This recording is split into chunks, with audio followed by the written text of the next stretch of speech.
Awak baru kena sikit dah melalak, junjung Quran. Ibu Puteri Balqis, Sound, Jana Nik.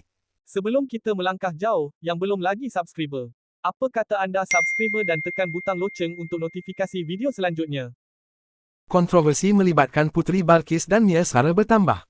Panas apabila ibunya tampil menyela tindakan pelakon Jana Nik yang didakwa cuba masuk campur. Menerusi perkongsian di Instagram, Ibu Puteri dengan lantang menyatakan rasa kecewanya terhadap kenyataan Jana yang dianggap tidak neutral dan bersifat backhanded. Walaupun kelihatan seperti tidak memihak mana-mana pihak.